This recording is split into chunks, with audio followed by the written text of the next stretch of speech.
একদম ৰিল্যাক্স হইল, একদম ৰিল্যাক্স, একদম ৰিল্যাক্স হইল।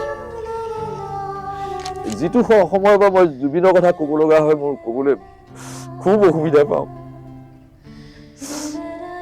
এতিয়া নতুন কিবা এটা হ'ব লাগে, নতুনটো কি হ'বলৈ আহি আছে এতিয়াতো কোনো নাজানে যে এটা জুবিন গাৰ্গ আহি আছে। পিছৰবাৰ বেছ কেছটো খুলি তেওঁ উলিয়াইছে 10টামান এলবাম একেলগে এনেকৈ হাতেৰে ধৰি পেলাই মোৰ টেবুলত থৈছে। লৈ কাভাৰটো চাইছোঁ, চুলি তুলি দীঘল ক্ষীণ ল'ৰা এটা, জুবিন গাৰ্গ। গানে কি আনে, কথা হীৰেণ ভট্টাচাৰ্য।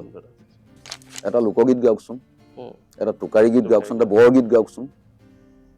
সেই কথাটো মই বহু বছৰৰ পিছত যেতিয়া জুবিনক ক'লো, জুবিনে হাঁহি হাঁহি কৈছিলে যে মোৰ অকল বিয়া নামটো গাব বাকী থাকিলে, সেইটো আৰু ছোৱালীয়েহে গায়। জুবিন গাৰ্গে যিটো ৰোল প্লে কৰে, তাতে সাংবাদিক বা প্ৰেছ মিট এটা দিব যায়, প্ৰেছ মিট এখন মুখামুখি হয়। তই এইটো মাতেৰে তই ভূপেন হাজৰিকা শুনিবি ঘৰত সদায়, এই ধৰণৰ মাত লাগিব। এইটো টিয়া মাতটোৰে তই কেইদিন চলিবি। তহঁতৰ সেইফালে কি নদী আছে, তাত ঠাণ্ডা দিন গৰম দিন তই ইয়ালৈকে ডুবি পেলাই তই গাৰ্গুল কৰিবি কিবা কৰি, তোৰ মাতটো অকণমান দেশত আহিব, এনেকুৱা। আৰু সেই ৰুমটোৰ ভিতৰত জুবিনক কৰা অপমানখিনিতো কোনেও নাজানে পৃথিৱীৰ কাইলৈ। জুবিনৰ অপমানখিনি কাইলৈ কাগজত ওলাব। জুবিনে যিখিনি কৰিলে সেইখিনি প্ৰকাশ পাব। মই দেখিলোঁ যে হেডলাইনত মই এইটো প্ৰথম দিওঁ, কাৰণ ছপা আখৰত থাকিলে বস্তুটো প্ৰমাণ থাকি যাব। মই এতিয়াও যিকোনো সময়ত ই যে নাই সেই কথাটো পাহৰি যাওঁ। নিয়ৰৰে ফুল এপাহ ফুলি এপাহ সৰিলে যেনি যায় বলাকা, যেনি যায় বলাকা, মেঘ কাগজতে নেদেখা ৰেখা টানি নিয়ৰৰে এপাহ ফুলি এপাহ সৰিলে কেনি, যেনি যায় বলাকাই, যেনি যায়। শব্দৰ মজিয়ালৈ পুনৰবাৰ সকলোকে স্বাগতম জনাইছোঁ। শব্দৰ এটি ক্ষুদ্ৰ প্ৰয়াস, জয় জুবিন দা। এই অনুষ্ঠানটিত আমি জুবিন দাক আকৌ এবাৰ চুবলৈ, চাবলৈ, বুজিবলৈ চেষ্টা কৰোঁ। আৰু আমি হাৰ্টথ্ৰব জুবিন গাৰ্গ বুলি সম্বোধন কৰা এই হাৰ্টথ্ৰব শব্দটি যোনে অলংকৃত কৰিছিলে জুবিন দাৰ নামৰ আগত, সেইগৰাকী ব্যক্তি আজি আমাৰ লগত আছে শব্দৰ মজিয়াত, জয় জুবিন দাৰ এই বিশেষ অনুষ্ঠানটোত। আমি অলপমান আৰু কাষৰ পৰা চাবলৈ চেষ্টা কৰিম জুবিন দাক। আজি আমাৰ লগত উপস্থিত আছে, আমাৰ আমন্ত্ৰণ ৰক্ষা কৰি আমাৰ মাজলৈ আহিছে বিদ্যুৎ কুমাৰ ভূঞা ডাঙৰীয়া। আপোনাক স্বাগতম জনাইছোঁ শব্দৰ এই অনুষ্ঠান জয় জুবিন দালৈ। প্ৰথম প্ৰতিক্ৰিয়া ল'ব বিচাৰিছোঁ, কেনেকুৱা কি ক'ব? মই প্ৰথম তোমাৰ লগতে এণ্টায়াৰ শব্দ ফেমিলিক মোৰ শুভেচ্ছা আৰু অভিনন্দন জনাইছোঁ। এইটো তোমাৰ জীৱনৰ অন্য এটা অধ্যায়। ইতিমধ্যে অসমত এগৰাকী জ্যোতিষী হিচাপে, এগৰাকী মেজিচিয়ান হিচাপে তোমাৰ এটা প্ৰতিষ্ঠা, আৰু এই যাত্ৰাৰে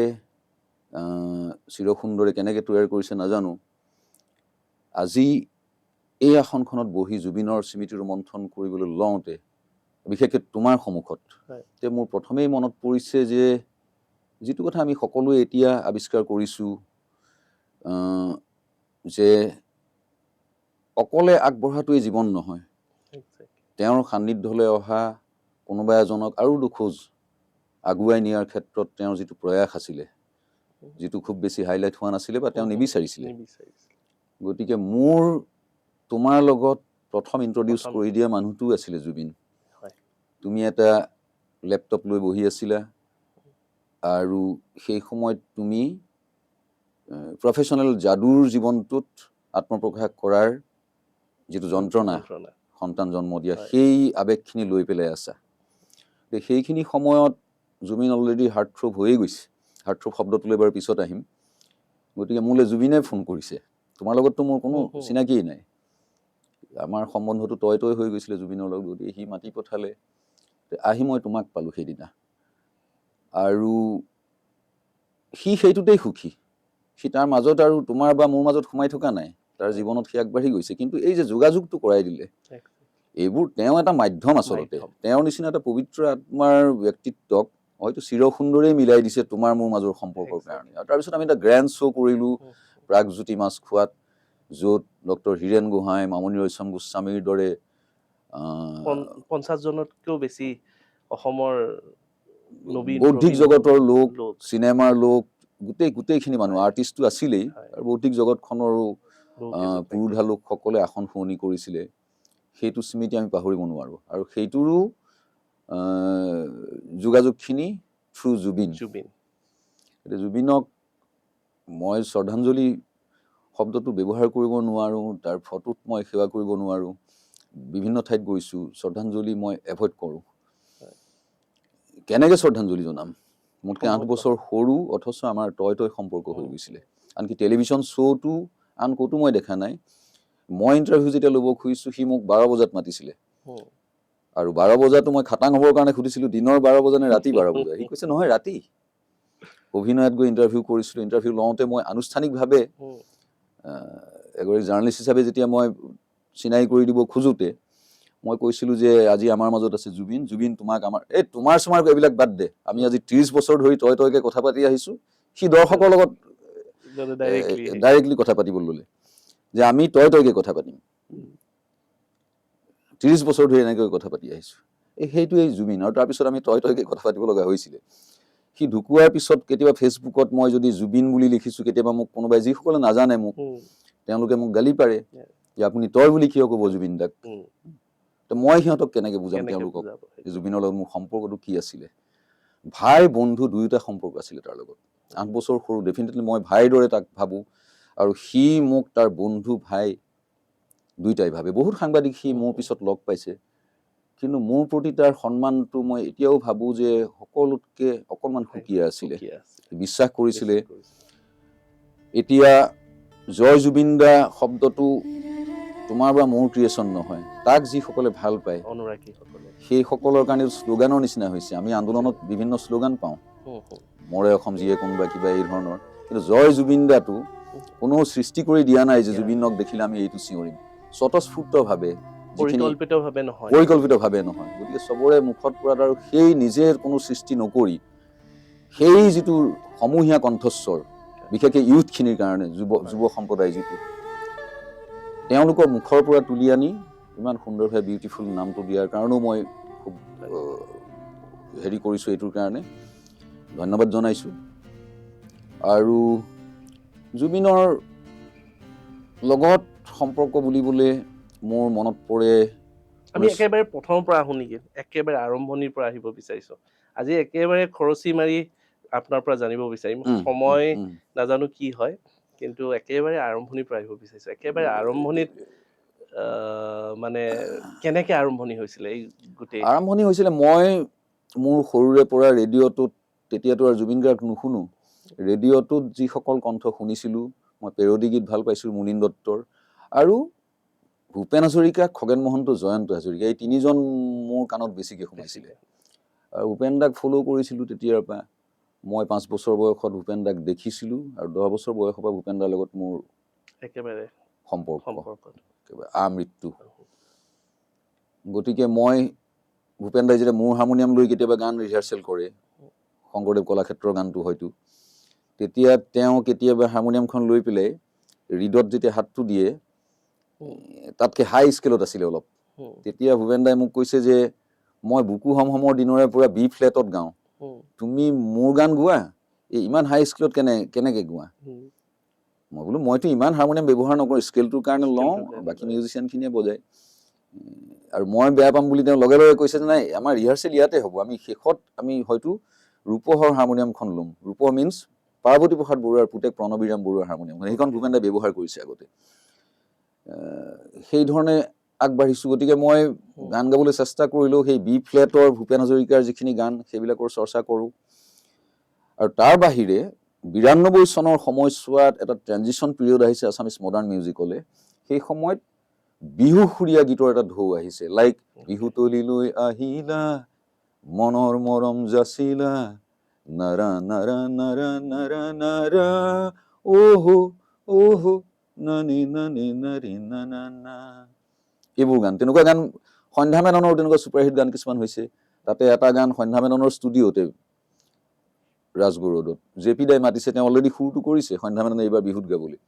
লিৰিক্সটো নাই, সুৰটো তেওঁ আগতে কৰে সাধাৰণতে, জয়ন্ত হাজৰিকাৰো তেনেকুৱা আছিলে। এই জে পি দাই কৈছে বিদুত আহাচোন ষ্টুডিঅ'লৈ গান এটা লিখিব লাগে, সন্ধ্যাই গাব। সন্ধ্যা মেনন ছুপাৰহিট এটা কণ্ঠ, লৰি ঢাপৰি গ'লো। সুৰটো শুনাৰ পিছত মই এটা গান লিখি দিছিলোঁ, সেইটো বাৰু এতিয়া মই নাগাওঁ। সেই গানটো সেইবাৰ গাইছে সন্ধ্যা মেননে। আৰু সেই সময়ৰ চাৰু গোহাঁই, ৰিদীপ দত্ত, অপূৰ্ব বেজবৰুৱা, তেওঁলোকৰ গানবিলাক শুনি আছোঁ আমি, জে পি দাৰখিনি আছে। কিন্তু তাৰ পিছত কি, এটা নতুন জেনেৰেশ্যন জন্ম হৈছে নহয়, যি কিবা এটাৰ সন্ধানত আছে। এইখিনিৰ পিছত তেওঁলোকক শুনাবৰ কাৰণে নতুন কি সৃষ্টি হ'ব পাৰে, একঘেয়ামিটোত তেওঁলোক বন্দী হ'ব খোজা নাই। আৰু সেই সুবিধাটো লৈছে বলিউডৰ চিনেমাই। সস্তীয়া গান কিছুমান আহিছে, চলিকে পিছে জাতীয় গান সেই সময়ত অহা। সেই গানবোৰ যেতিয়া বজাৰলৈ আহিছে, তেতিয়া টি চিৰিজৰ কেছেটবিলাক আহে, সেইবোৰৰ বিক্ৰী বাঢ়িছে। আৰু অসমীয়া গীতৰ যিখিনি মই বাণিজ্যিক দিশটোত যোগাযোগ আছিলে, আমাৰ চাহিদা মাৰ্কেট, দিৱান মাৰ্কেটৰ কেছেটৰ বজাৰখন, য'ত বিহুগীত গাই, লোকগীত গাই কেইটামান পইচা উপাৰ্জন কৰি শিল্পীসকল চলি আছে। গতিকে তাত গৈ যেতিয়া দেখিছোঁ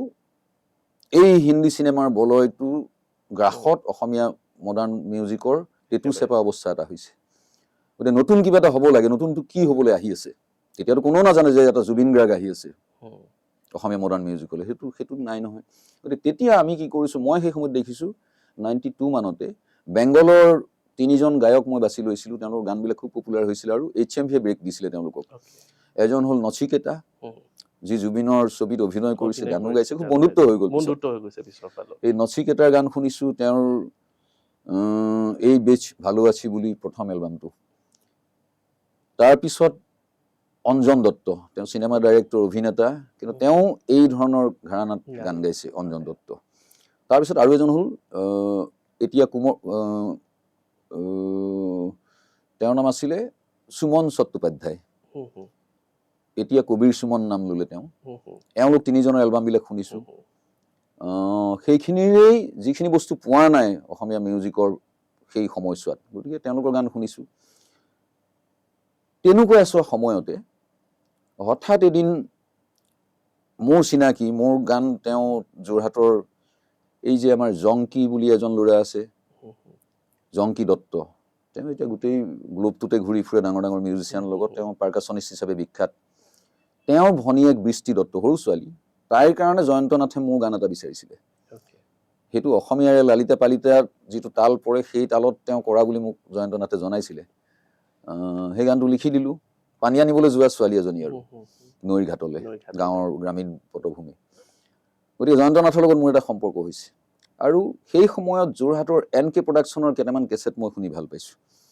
সেইকেইটাৰ ভিতৰত এটা আছিলে খগেন মহন্ত, ৰচনা মহন্তৰ কেতেকী, বিহু নহয়, বিহু সুৰীয়া, অলপ বেলেগ টেষ্টৰ গান। আৰু এটা শুনিছিলোঁ শৰাইঘাট, ভূপেন হাজৰিকাই গাইছে, কিন্তু লিখিছিলে নগেন বৰাই, সুৰ দিছে হয়তো জয়ন্ত নাথে।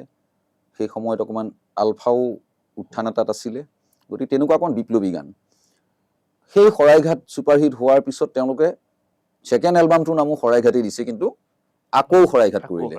সেইবিলাকো শুনিছোঁ। জেতুকা বুলি এটা বিহু শুনিছোঁ প্ৰথম মই জীৱনত। তাৰ আগতে ভূপেন দাই কলিকতাত বিহু গানবিলাক যেতিয়া ৰেকৰ্ডিং কৰে, তেওঁ ঢোল, তাল, পেঁপা এইবোৰ নাপায়তো, গতিকে সেই তাৰ মিউজিচিয়ান দিয়েই বিহুৰ অকণমান ফ্লেভাৰটো ৰাখি পেলাই তেওঁৰ ধৰণেৰে সেইবোৰ বিহু হৈ নাথাকে আৰু পিয়ৰ বিহু সুৰীয়া গান এটাতে থাকে।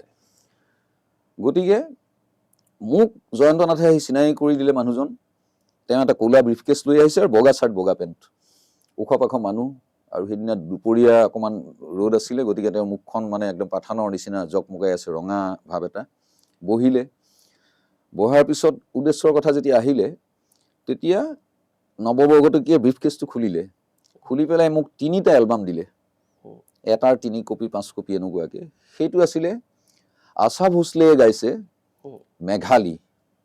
এটা এলবাম অনুৰাধা পাৰুৱালে গাইছে এটা এলবাম সোলো এলবাম বেলেগ ডুৱেট সুৱেট নাই তাত সেইটো কেছেটৰ নাম হ'ল অনুৰাধাৰ টু অনুৰাধা আৰু 3 নম্বৰ কেছেটটো হ'ল কিশোৰ কুমাৰৰ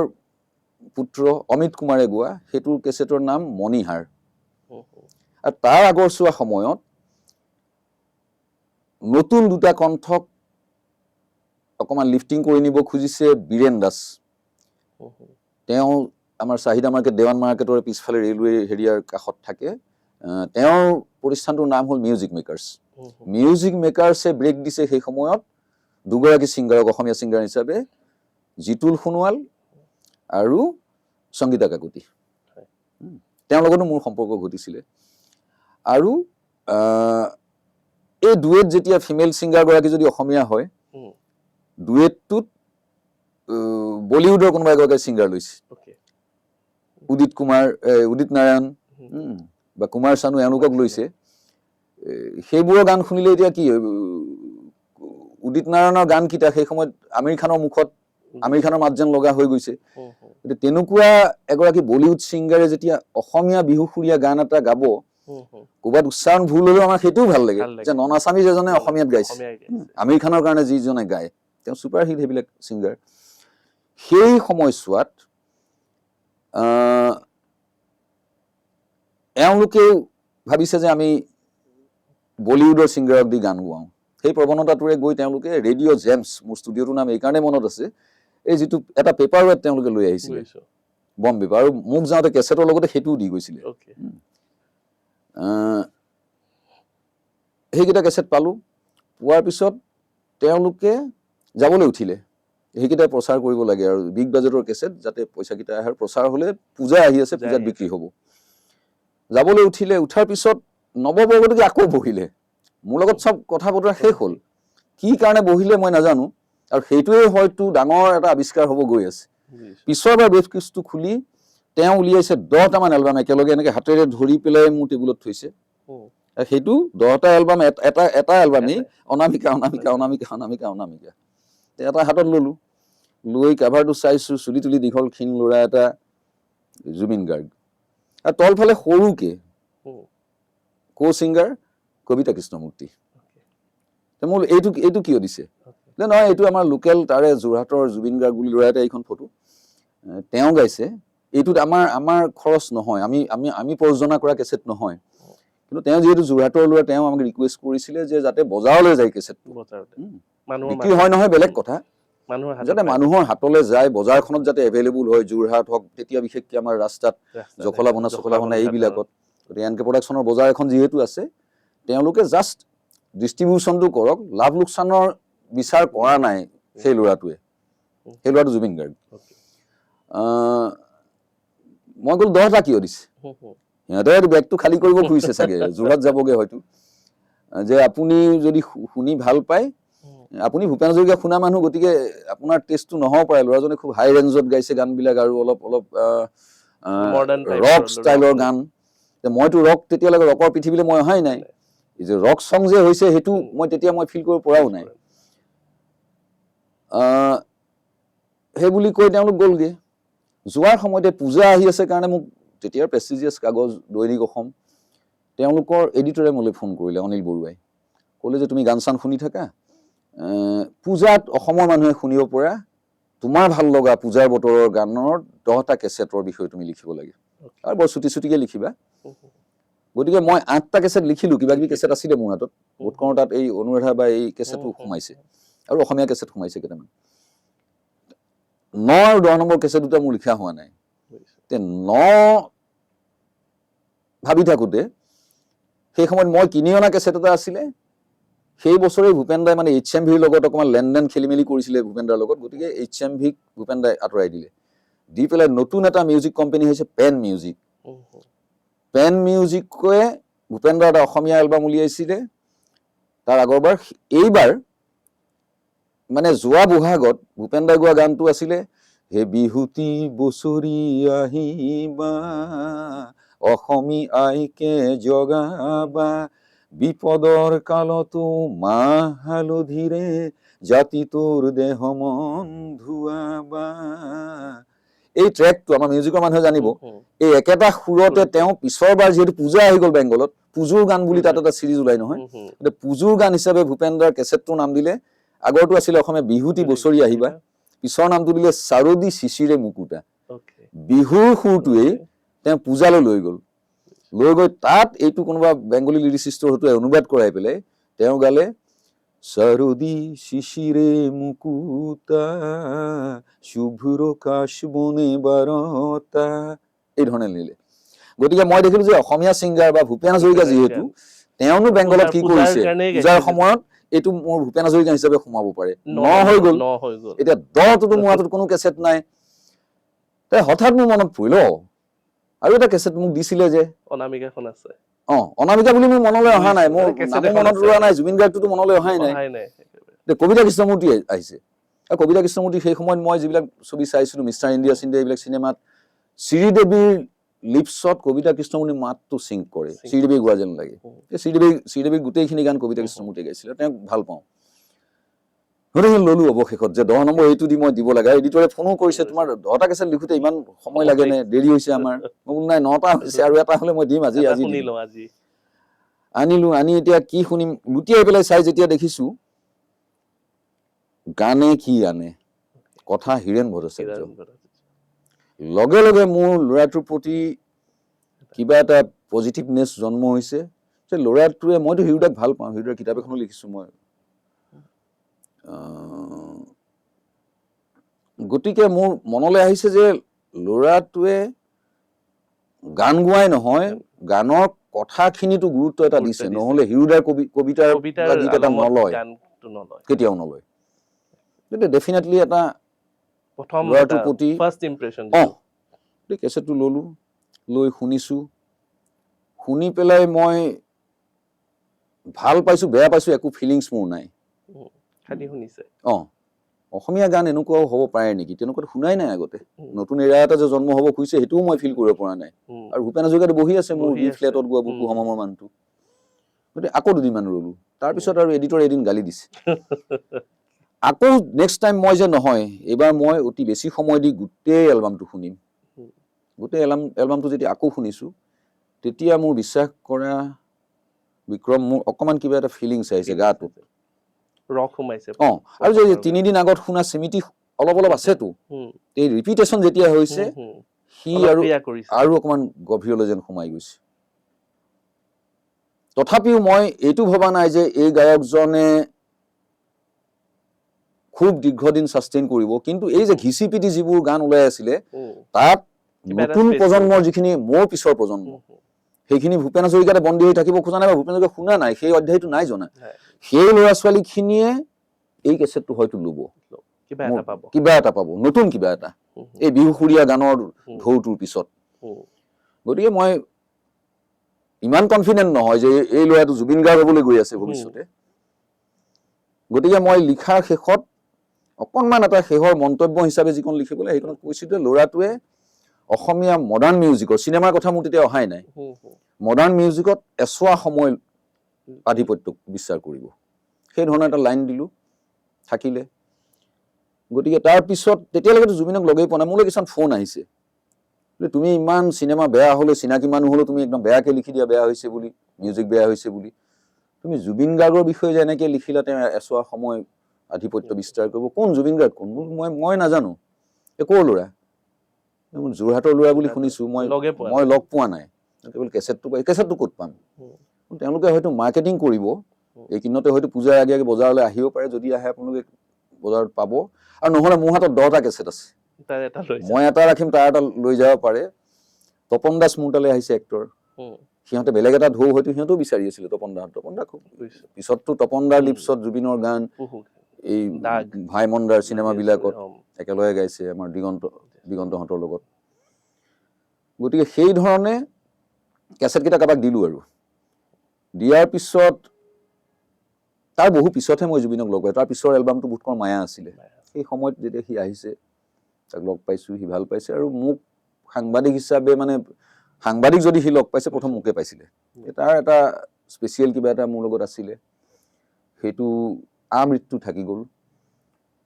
আৰু তাৰ পিছত এটা ঘটনা ঘটিল, সেইটো মই ক'ব খোজো।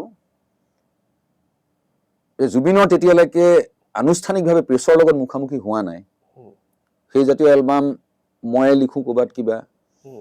কিন্তু আনৰ লগত সম্পৰ্কটো হোৱা নাই, আন আন আন সাংবাদিকৰ লগত। ময়ে পেপাৰবিলাকত দিওঁ, মই ফ্ৰীলান্স আছিলোঁ তেতিয়া, গতিকে মই চব কাগজত লিখিব পাৰোঁ। সেই সময়ত তাৰ প্ৰথম হিন্দী নন ফিল্ম এলবামটো ওলাব চান্দিনী ৰাত। গতিকে নৱহঁতে যিহেতু প্ৰথমৰ পৰা জুবিনৰ বিষয়ে লেখা মেলা ময়ে কৰিছিলোঁ, সিহঁতে ভাল পাইছিলে মোৰ লেখাখিনি, জুবিনেও হয়তো ভাল পাইছিলে। গতিকে সিহঁতে ক'লে যে বিৰুদ্ধা অকণমান ভালকৈ অনুষ্ঠানটো কৰোঁ। মই নকওঁ, এইটো জুবিনক ব্ৰেক দিবৰ কাৰণেই এনকে প্ৰডাকশ্যন হ'ল প্ৰডাকশ্যন হাউচ এটা, যে তেওঁলোকে যিটো চেলেবল বস্তু পাব সেইটো ফ'কাছ কৰিবৰ কাৰণে, সেইটোত ইনভেষ্ট কৰিবৰ কাৰণে সাজু থাকিব। এইটো প্ৰফেশ্যনেল কথা এটা, ডুবি পেলাই কাৰোবাক উঠাবতো নোৱাৰে। গতিকে যেতিয়া জুবিনৰ এই জাৰ্ণিটো আৰম্ভ হ'ল, মায়া এইটো সিটো যিকেইটা কেছেট ওলালে, গোটেই বজাৰখন দখল কৰি ল'লে আৰু আন গানৰ বজাৰখন একেবাৰে তললৈ গুচি আহিলে। বিহু সুৰীয়া জাতীয় যিবিলাক গান চলি আছিলে, গতিকে সেইটো অহাৰ লগে লগে হিন্দী এলবামটো আহিছে। চিনেমাত জুবিনে গান সপোন হয়তো দেখা নাই, কিন্তু তাৰ হয়তো এটা কনফিডেঞ্চ আছিল যে সি হিন্দী ভালকৈ গাব পাৰিব বা গাব জানে। হিন্দীটোতো তাৰ ষ্টাইলতে কৰিছে, এই বলিউড চিনেমাৰ ষ্টাইলত নাই কৰা, নন ফিল্ম হিন্দী গান, চান্দিনী ৰাত। গতিকে মই ভাবিলোঁ যে এই সময়তে আমি প্ৰেছক মাতোঁ, সকলো প্ৰেছক। তেতিয়ালৈ জুবিন গাৰ্গ হৈ গৈছে, হাৰ্টথ্ৰব শব্দটো হোৱাগে নাই, কিন্তু এটা ৱেভ আহি গৈছে, জুবিন ঢৌ এটা আহি গৈছে জুবিনৰ গান। আৰু সেই সময়ত মোক যিসকলে আধিপত্য বিস্তাৰ কৰি আছিলে অসমীয়া মডাৰ্ণ মিউজিকত, তেওঁলোকৰ লগতো মোৰ সম্পৰ্ক, এটা নামবিলাক নকওঁ আৰু সেইটোৱে। তেওঁলোকে মোৰ গানো গাইছে ক'ৰবাত, ৰেডিঅ' বা কেছেটত মোৰ পৰা গান বিচাৰে। তেওঁলোকে কৈছে যে এই ইয়াত এইবিলাক হেৰি লগাই কাণত ডিঙিত এইবিলাক লৈ সেইটো মাতেৰে কেইদিন চলিব, এইটো ঢৌ আহিছে, ঢৌ গুচি যাব। আৰু এটা লোকগীত গাওকচোন, এটা টোকাৰী গীত গাওকচোন, এটা বৰগীত গাওকচোন। সেই কথাটো মই বহু বছৰৰ পিছত যেতিয়া জুবিনক ক'লো, জুবিনে হাঁহি হাঁহি কৈছিলে যে মোৰ অকল বিয়া নামটো গাব বাকী থাকিলে, সেইটো আৰু ছোৱালীয়েহে গায়, তাৰ বাহিৰে গোটেই সোপা গালো। এতিয়া মোৰ ঘৰৰ ওচৰৰ নামঘৰটোত ৰাতিপুৱা যিবোৰ গান শুনো, এখন ৰেকৰ্ড কৰিছিলে বৰগীতৰ, অল ইণ্ডিয়া ৰেডিঅ' গুৱাহাটী।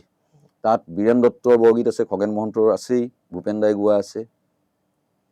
জুবিনৰ গান গুৱাহাটী ৰেডিঅ'ত নাই, কিন্তু জুবিনে যিখিনি কেছেটত সকলো গীত, বৰপেটাৰ হোলী খেলালৈকে গীত, গোটেইবোৰ গীত আনে। হোলীৰ দিনা জুবিনৰ গানটোৱেই বাজে, ভূপেন দাহঁতে হোলী গীত গোৱা নাছিলে বা পোৱা নাছিলে। আৰু লোকগীতবিলাক, কামৰূপী লোকগীতবিলাক, ৰামেশ্বৰ পাঠকক খুব শ্ৰদ্ধা কৰিছিলে সি। গতিকে ৰামেশ্বৰ পাঠকৰ লোকগীতখিনি আজিৰ প্ৰজন্মই হয়তো ৰামেশ্বৰ পাঠকৰ সেই কলকেল যিটো সেই ঠাচটোত হয়তো গ্ৰহণ কৰিব খোজা নাই, কিন্তু সেই ৰামেশ্বৰ পাঠকৰ আমাৰ অসমীয়া পৰম্পৰা লোকগীতখিনিতো আগুৱাই যাব লাগিব। গতিকে জনপ্ৰিয় ভইচ এটাই যেতিয়া সেই গানটো গাই দিব, তেতিয়া আৰু এটা যুগলৈ গুচি গ'ল নহয় গানটো। সেই ব্ৰিজখন বনগীত, সেই ব্ৰিজখন তৈয়াৰ কৰি দিয়ে মানুহটো জুবিন। সি নিজে তাৰ পিঠিত ব্ৰিজখন লৈছে, সিও নাজানে লোকগীতকেইটা ল'ব নে নলয়। মায়া গাই থকা জুবিন গাৰ্গটোক লোকগীত গোৱাতনো কোনোবাই গ্ৰহণ কৰিব নে, গোৱালপৰীয়া লোকগীতটোত বা কামৰূপী লোকগীতটোত বা বৰগীতত বা হোলী খেলাৰ গীতটোত, কিন্তু সকলোৱে ল'লে। তাৰ মাতটোৰ সেইটোৱেই সৌন্দৰ্য, সেইটোৱেই শক্তি, সেইটো আমি ভূপেন হাজৰিকাৰ পিছত কাৰো মাজত দেখা নাছিলোঁ। ভূপেন দাই সকলো ধৰণৰ গান গাইছে। গতিকে সেই ধৰণৰ বিচিত্ৰ পৃথিৱীবিলাকত সকলো ক্ষেত্ৰৰ গান, লোকসংগীত বিশেষকৈ, লোকসংগীত এজন জনপ্ৰিয় শিল্পীৰ কণ্ঠত গুচি যোৱাৰ লগে লগে লোকসংগীতটোৰ আয়ুস হয়তো 100 বছৰ বাঢ়ি যায়, নহ'লে লোকসংগীতবিলাক লাহে লাহে লুপ্ত হৈ যায়। গতিকে ভূপেন হাজৰিকাই গোৱাখিনি শুনিছোঁ, ৰামেশ্বৰ পাঠকে গোৱাও শুনিছোঁ, আমিহে শুনিছোঁ। এই নতুন যিটোক আমি কওঁ, সেই জেনেৰেশ্যনটোলৈ ভাৰ বৈ সিহঁতৰ কান্ধত তুলি দিয়া মানুহজন হ'ল জুবিন গাৰ্গ। এইটো কম ডাঙৰ কাম কৰা নাই। আমাৰ যিসকল জনপ্ৰিয় শিল্পী আছে, চাৰু দা আছিলে, জেপি দা আছিলে, তেওঁলোকেতো বৰগীত লোকগীত নাই গোৱা নহয়, আৰু তেওঁলোকৰ দ্বাৰা চাগে নহয়ও। নহ'লে এই ঐতিহ্য সম্পন্ন বৰগীত এটা নষ্ট কৰিব নোৱাৰে, কিন্তু জুবিনে গাই গ'ল আৰু নতুন জেনেৰেশ্যনটোক বৰগীত শুনাই থৈ গ'ল। বৰগীত, লোকগীত, হোলী খেলৰ গীত, বৰগীতটো মুখাস্তও কৰাই গ'ল। এতিয়া ঘটনাটো হ'ল কি, এই যে ডাঙৰকৈ প্ৰেছ কনফাৰেন্স কৰিলোঁ, সেই প্ৰেছ কনফাৰেন্সত আমি গোটেই প্ৰেছৰ মানুহ মাতিছোঁ, আৰু গোটেই প্ৰেছৰ মানুহ আহিবলৈ সাজু। বিদ্যুতৰ মাজতে ৰখাবলগীয়া হৈছে, ৰখাই পিনে আমি জানিব বিচাৰিছোঁ ৰিচেণ্টলি ৰৈ ৰৈ বিনালে 2-3বাৰ চালো চোৱাৰ সৌভাগ্য হ'ল তাতে এটা দৃশ্য আছে য'ত তাৰমানে জুবিন গাৰ্গে যিটো ৰোল প্লে কৰে তাতে সাংবাদিক বা প্ৰেছ মিট এটা দিব যায় প্ৰেছ মিট এখন মুখামুখি হয় তো সাংবাদিকৰ উল্টা চিধা প্ৰশ্নত তেওঁ প্ৰেছ মিট নকৰোঁ বুলি গোটেই মাইকবোৰ উভতাই মানে উল্টাই দি গুচি আহে তো সেনেকুৱা ধৰণৰ ৰিয়েল লাইফ ইনচিডেণ্ট এটা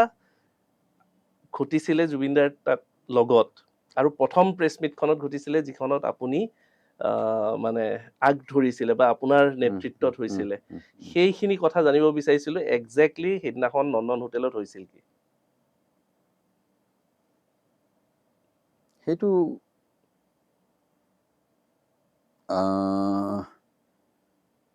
খুব অভূতপূৰ্ব অভিজ্ঞতা মোৰ কাৰণেও আৰু ডেফিনেটলি জুবিনৰ কাৰণেও জুবিন অলৰেডি পপুলাৰ হৈ গৈছে তাৰ 6-7টা এলবাম ওলাইছে আৰু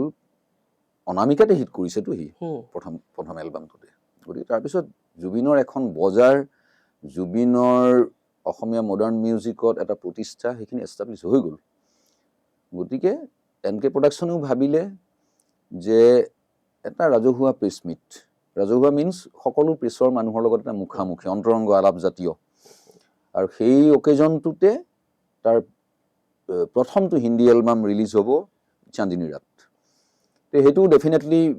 মই যেহেতু জুবিনৰ লগতো ক্লোজ হৈছোঁ অলৰেডি বা NK প্ৰডাকশ্যনৰ লগত ঘনিষ্ঠতা এটা আছে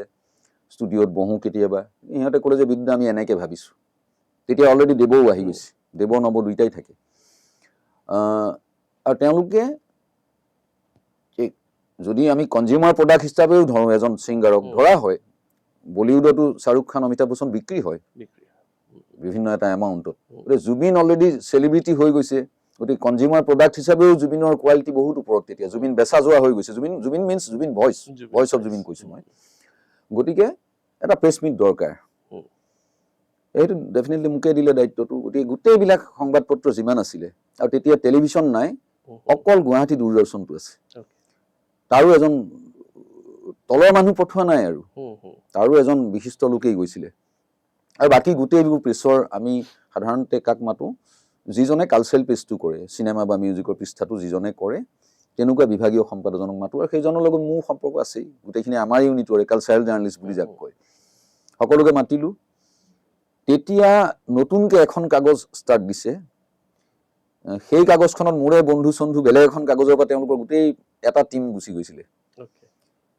গতিকে সেই টীমটোৰ পৰা সিহঁতৰ 8জনমান আহিছে মানে এজন কালচাৰেল জাৰ্নেলিষ্ট তাৰ বাকীখিনিও মানে হয়তো জুবিনৰ লগত গেট টুগেডাৰত ভাগ ল'বলৈ আৰু হোটেল নন্দনৰ নিচিনা সেই সময়ত নন্দন খুব এখন সম্ভ্ৰান্ত হোটেল তালৈ আহিছিলে কিন্তু লক্ষণীয় কথাটো হ'ল আমাৰ অনুষ্ঠান চলি থাকোঁতে সেই পাৰ্টিকুলাৰ কাগজখনৰ সাংবাদিকখিনি অনুষ্ঠানটোত নাছিলে তেওঁলোকে হোটেলৰ এটা ৰুম লাগে বুলি ক'লে আৰু আমাৰ সাধাৰণ মানুহৰ যিসকলে সাংবাদিকৰ মুখামুখি হোৱা নাই জীৱনত তেওঁলোকে ভাবে যে সাংবাদিক এটা বেলেগ প্ৰজাতি তেওঁ সন্মানীয় আমাৰ যিখিনি মুখৰ কথা সেইখিনি কাইলৈ বাতৰি কাগজখনত তেওঁৱে লিখিব তো সেইসকলৰ প্ৰতি এটা সন্মানবোধ গতিকে নন্দনত সেই ৰুমটোত যেতিয়া তেওঁলোকে বিচাৰিছে তেওঁলোকৰ কাৰণে পানীয় যোগাৰ দিয়া হৈছে অনুষ্ঠান চলি আছে এইফালে মই এংকৰিং কৰি আছোঁ আৰু তাৰপিছত হয়তো AC ৰুম তাতে হয়তো চিগাৰেটো চলিছে সাংবাদিকে চব কৰিব পাৰে ধৰণৰ অবাধ কাৰবাৰ এটা আৰু ড্ৰিংকছৰ লগত খাবৰ কাৰণে কিছুমান বস্তু দৰকাৰ হয় মাংস চাংসকে ফ্ৰাই হেন তেন সেইবিলাকো ছাপ্লাই হৈ থকা মই দেখি আছোঁ সেইখিনিলৈকে অ'কে ঠিক আছে শেষত গৈ এটা সময়ত সুৰাৰ এটা পৰ্যায় থাকে নহয় এই এটা পৰ্যায় অতিক্ৰম কৰাৰ পিছত আমাৰ অনুষ্ঠান প্ৰায় শেষ হৈ আহিছে ইয়াৰ পিছত আমি একেলগে আমাৰ হেৰিয়াৰ ব্যৱস্থা কৰা হৈছে লাঞ্চৰ ব্যৱস্থা কৰা হৈছে আৰু সেইখিনি সিমান ডাঙৰ বাজেটত NK প্ৰডাকশ্যনে কেতিয়াও প্ৰেছ মিট দিয়া নাই গতিকে হঠাৎ সেই পাৰ্টিকুলাৰ ৰুমটোৰ পৰা সাংবাদিকসকলে জুবিনক মাতি পঠাইছে এই জুবিন গাৰ্গ ইয়াত আহিব লাগিব আমি নাযাওঁ আমাৰ ওচৰলৈ আহিব লাগিব জুবিনক হয়তো ময়ে ক'লো নে এওঁলোককে কোৱালো গতিকে কাৰণ মাজৰ মানুহটো মই সাংবাদিক আৰু অনুষ্ঠানটোৰ মাজৰ মানুহজন মইহে গতিকে মোক কোৱাত মই কাৰোবাক কৈ পেলাই বোলো জুবিনক মাতিছে মই ভবা নাই বুজিছো ইয়াৰ পিছ মুহূৰ্ততটো কি ঘটিবলৈ কি গৈ ঘটিব আছে গৈ আছে গতিকে সি আহিছে সি লাইক বিদ্যুৎ ভূঞা নিচিনা 10জনক পাম বা 12জনক পাম বুলি সি আহিছে সহজভাৱে আহি সোমোৱাৰ পিছত সম্পূৰ্ণ বিপৰীত এখন ছবি সেই এচি ৰুমত চিগাৰেটৰ ধোঁৱাৰ কুণ্ডলী আৰু লেতেৰা হৈছে ৰুমটো তাত জুবিন সোমোৱাৰ পিছত তেওঁলোক সাংবাদিকৰো উত্তৰণ ঘটি পেলাই তাৰ পিছৰ পৰ্যায়টোলৈ গুচি গৈছে অলৰেডি কাৰণ ক্ৰিয়া কৰা আৰম্ভ কৰিছে পানীয় ক্ৰিয়া প্ৰতিক্ৰিয়া চব দেখুৱাবলৈ আৰম্ভ কৰিছে গতিকে আমি সাংবাদিক প্ৰজাতি আৰু আমাৰ তুলনাত চব এইবিলাক নগণ্য হু ইজ জুবিন গাৰ্গ মই ইমান মন কৰি থকা নাছিলো কিন্তু পিছত দেখিলো যে ৰুমটোত পৰিৱেশটো বেলেগৰ ফালে গৈছে আৰু জুবিনক সিহঁতে এনেকুৱা ধৰণৰ কিছুমান হোষ্টেলত ৰেগিং যে কৰে নিউ কামাৰ নৱাগত ছাত্ৰ ছাত্ৰীক সেই ধৰণৰ পৰিৱেশ এটালৈ গৈছে জুবিন গাৰ্গটোক ক'ৰবাত থৈ দিছে জুবিন গাৰ্গ থিয় হৈ আছে তাতে এওঁলোক বহি আছে চলিও আছে চব তই এইটো মাতেৰে তই ভূপেন হাজৰিকা শুনিবি ঘৰত সদায় এই ধৰণৰ মাত লাগিব এইটো টিয়া মাতটোৰে তই কেইদিন চলিবি তহঁতৰ সেইফালে কি নদী আছে তাত ঠাণ্ডা দিন গৰম দিন তই ইয়ালৈকে ডুবি পেলাই তই গাৰ্গুল কৰিবি কিবা গৈ তোৰ মাতটো অকণমান ডেপ্থ আহিব এনেকুৱা সেইখিনিও জুবিনে সহ্য কৰি তাৰ পিছৰ ফালে অকণ অশ্লীল পৰ্যায়লৈ গুচি গৈছিলে সেই সময়ত জুবিনে কণ্ট্ৰলিং কেপাচিটি চবৰে এটা বেটাৰী এটাৰ হওক কিবা এটাৰ হওক যিকোনো ইনষ্ট্ৰুমেণ্ট হওক চবৰে এটা সীমা থাকে এই মাইক্ৰফোনটোৰ শব্দ গ্ৰহণৰ এটা লিমিটেশ্যন থাকিবতো সেইবিলাক যেতিয়া ক্ৰছ কৰি গ'ল ডেফিনেটলি হিউমেন বিং জুবিনৰো হয়তো ধৈৰ্য খং আহি গ'ল জুবিনে ৰিয়েক্ট কৰি সিও কিবা কিবি ক'লে সি ভবা নাই জীৱনত যে সাংবাদিক এনেকুৱাও হ'ব পাৰে সি ওলাই আহিল এই লাইনত আমাৰ বুফে তাৰপিছত আমি ভাত খাম আৰু তাতে বিভিন্ন ব্যঞ্জন তৈয়াৰ হৈ এইবিলাক সি এনেকে পেলাই দি মই সন্মুখত থিয় হৈ আছিলো আৰু জুবিনে নাজানে মোৰ হাতত এখন কাগজ আৰু পেন এটাও আছিলে গতিকে জুবিনে কোনোবা ইণ্টাৰভিউত সি কৈছে যে নহয় কোনোবা বেলেগে কৈছে যে মই ইণ্টাৰভিউ ল'বলৈ গৈ ৰৈ থকা মানুহ নহয় মই আয়োজক আছিলো এই হয়তো কাৰ্যসূচীখনেই আছে হাততে বা প্ৰেছ ৰিলিজটো আছে কাৰোবাক মই বিলাব লাগিব নহয় সাংবাদিকখিনিক সেইখিনিহে আছিলে মই তাৰ ইণ্টাৰভিউ ল'বলৈ যোৱা নাই সি আহি মোক এনেকৈ সাৱটি ধৰাটোৱে সি যি কৈছে মুখেৰে একো কোৱা নাই তাৰপিছত মোক সি খঙত এৰাৰ নিচিনাকে মোক কব্জাও পায় এনেকে ওলাই গুচি গ'ল যোৱাৰ পিছত সি যোৰহাট গ'ল নে গুৱাহাটী গ'ল নে একো নাজানো এতিয়া মই সাংবাদিকতো মোক কৈ আছেতো ক'ত গ'ল জুবিন গাৰ্গ মাতা বিদ্যুৎ দাক ইয়াক ক্ষমা খুজিব লাগিব জুবিনে অপমান কৰি গৈছে আমাক আৰু সেই ৰুমটোৰ ভিতৰত জুবিনক কৰা অপমানখিনিতো কোনেও নাজানে পৃথিৱীৰ কাইলৈ জুবিনৰ অপমানখিনি কাইলৈ কাগজত ওলাব জুবিনে যিখিনি কৰিলে সেইখিনি প্ৰকাশ পাব সাংবাদিকক অপমান কৰিছে সেইটো ডাঙৰ খবৰ এটাতো আৰু যেতিয়া জুবিন নাই অহা এওঁলোকৰ খং আৰু উঠি গ'ল ওপৰলৈ যদি জুবিন গাৰ্গে আহি আমাৰ ইয়াত ক্ষমা নোখোজে সাংবাদিকক তেতিয়াহ'লে কাইলৈৰ পৰা জুবিন গাৰ্গক বয়কট কৰা হ'ল সংবাদ মাধ্যমে আৰু কোনো কাগজত বেয়া হওক ভাল হওক জুবিন গাৰ্গ নামটো নছপা নহয় তেতিয়া নৱবৰ্ষতো সিহঁতে ভাবিছিলে বিদ্যুৎ ভূঞা আছে যেতিয়া মোক চবেই ভাল পায় গতিকে বিদ্যুৎ ভূঞা আছে যেতিয়া ভালকে অনুষ্ঠানটো হ'ব কাইলৈ হয়তো আমাৰ নিউজটো ভালকে হাইলাইট কৰিব কাগজকেইখনত গ্লেমাৰাছ হেৰি এটা হোটেল নন্দনত কৰিছো কিন্তু তাৰ বিপৰীত ছবি এখন দেখি সিহঁতে কন্দা কটা লগাইছে আৰু সেইদিনা সিহঁতে এটা মাৰুতি ভেন এখনত কেইটা মানুহ ধৰে কমফৰ্টেবলি বহিবলৈ 3জন 2জন 5জন সিহঁতে প্ৰায় 8-10জন মান ল'ৰা আহিছে সেই ল'ৰাবিলাকৰ মাজৰে এজন জুবিনে কিবা বেলেগ গাড়ী চাৰি লৈ অহা নাই খুব ৰাতিপুৱাই আহিছে যোৰহাটৰ পৰা বাপেকো আহিছে সেইদিনা দেৱনৱৰ বাপেক প্ৰথম সাংবাদিকসকলক দেৱতা সদৃশ সাংবাদিকসকলক লগ পাম আজি সেই সন্মান লৈ অহা মানুহৰ গোটেই চেঞ্জ হৈ গ'ল সাংবাদিক ডেফিনেশ্যনটো কি চখ হৈ গৈছে মই গুচি গ'লো দৈনিক অসমৰ এডিটৰৰ ওচৰলৈ তেওঁৱেই চিনিয়ৰ আছিলে তেওঁক মই গৈ গোটেই ফেক্টটো ক'লো আৰু তেওঁ মোক বিশ্বাস কৰে মই দৈনিক অসমত লিখি থাকোঁ তেওঁক মই অনুৰোধ কৰিলোঁ যে এতিয়া আপুনি যিহেতু চিনিয়ৰ চবতকৈ আৰু দৈনিক অসমৰ এডিটৰ দৈনিক অসম প্ৰেষ্টিজিয়াছ কাগজ এখন ঐতিহ্য সম্পন্ন RG বৰুৱা ফেমিলি কাগজ গতিকে আপুনি এটা সহায় কৰিব পাৰে নেকি এই কাগজকেইখনৰ এডিটৰ কেইজনলৈ ক'ৰবাত চিনিয়ৰ এডিটৰ আছে ক'ৰবাত ডেকা ল'ৰা আছে যদি ফোন এটা কৰে যাতে নিউজটো ওলাই কাইলৈ অন্ততঃ তেওঁ খুব এথিক্সত চলা সাংবাদিক তেওঁ মোক ক'লে যে মই কোনো এডিটৰক ফোন কৰি সেইটো নকৰোঁ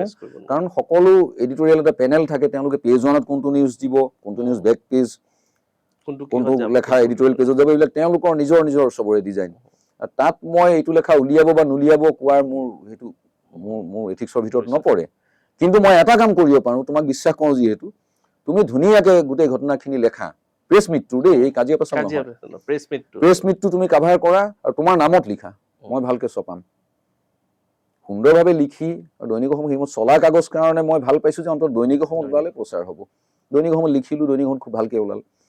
এতিয়া মোক ভাল পোৱা 3জনমান খুব সৰু সাংবাদিক সিহঁতে মোক মোৰ লগত একেটা ঘৰতে আমি ভাড়া থাকোঁতে বহু বছৰ পিছত সিহঁতে কৈছে মোক যেতিয়া গম পালে মই মানুহটো কেনেকুৱা তেতিয়া এতিয়া সিহঁতৰো জুবিনৰ লগত ভাল সম্পৰ্ক হ'ল পিছত সিহঁতে মোক কৈছে যে দাদা এনেকুৱা এটা ঘটনা যে হৈছিলে আপোনাৰ মনত আছে মোৰ আছে এইটো কেতিয়াও নাপাহৰোঁ জুবিনেও নাপাহৰে বোলে তেতিয়া আপোনাক আমি খুব বেয়া পাইছিলোঁ গোটেই সাংবাদিকক অপমান কৰি জুবিন গাৰ্গ গুচি আহিছে বুঢ়া আঙুলি দেখুৱাই আৰু সাংবাদিকে জুবিন গাৰ্গক বয়কট কৰিছে আপুনি একমাত্ৰ সাংবাদিক যি সাংবাদিকৰ এগেইনষ্টে গৈ পেলাই আপুনি কাগজত জুবিন গাৰ্গৰ কথা লিখিছে আৰু আপুনি চাগে জুবিন গাৰ্গৰ পৰা ভাল কিবা এটা মোটা কিবা অংক এটাত কিবা বিনিময় হয়তো হৈছে এতিয়া আপোনাক লগ পাই আমি বুজি পাইছোঁ যে আপুনি কেনেকুৱা ধৰণৰ মানুহ আৰু মোক হয়তো সেই গোটেই সাংবাদিক কমিউনিটি এক হৈ পেলাই জুবিনৰ লগতে মোকো গোটেই গুৱাহাটীৰ পৰা হয়তো খেদি দিব পাৰে মই সেইটোলৈ ভবা নাই মই যিটো শুদ্ধ সত্য যিটো সাংবাদিকতাৰ ধৰ্মই সেইটো শুদ্ধ সত্য কথাখিনি মানুহে জানিব পাব লাগে গতিকে তোমালোকে এটা গল্প কৰিছা ইয়াত ভিতৰত সেই গল্পটো ঢাক খাই থাকিব আৰু জুবিনে খঙৰে ওলাই যোৱাটো ৰিয়েকশ্যনটো প্ৰকাশ সেইটোতো হ'ব নোৱাৰে গতিকে মোৰ লাইফ লাগে দাও জুৱাৰ খেলা নিচিনাকে দি দিছোঁ মই যি হ'ব গতিকে সেই ঘটনাটো তেনেকে হৈছে গতিকে সেই ঘটনাটোৰ পিছত জুবিনে অন্তত মোৰ লগত তাৰ বণ্ডিংটো বহুত সাংবাদিক পালে সেই তেনেকুৱা সেই সকলোকো পাইছে পিছত মই আজিলৈকে জুবিনক মই কোৱা নহ'ল যে তই যাৰ লগত এতিয়া একেলগে বহি আছ আড্ডা মাৰি আছ সেই সকলৰ 5টাৰে 2টা সেইদিনা আছিল মই কেতিয়াও কোৱা নাই কাৰণ সেই তেওঁলোকো মোৰ বন্ধু এবাৰ জুবিনে মোক ৰাতি ফোন কৰিলে ক'ত আছ মই আছোঁ ঘৰত আছোঁ আছোন এবাৰ ষ্টুডিঅ'ত সেইটো এনেকুৱা এটা সময় যিটো সময়ত গ'লে ময়ো তাৰ লগতে বহিব লাগিব আৰু ভালকৈ সেইটো সময় তাৰ আকৌ জোৰ কৰিলে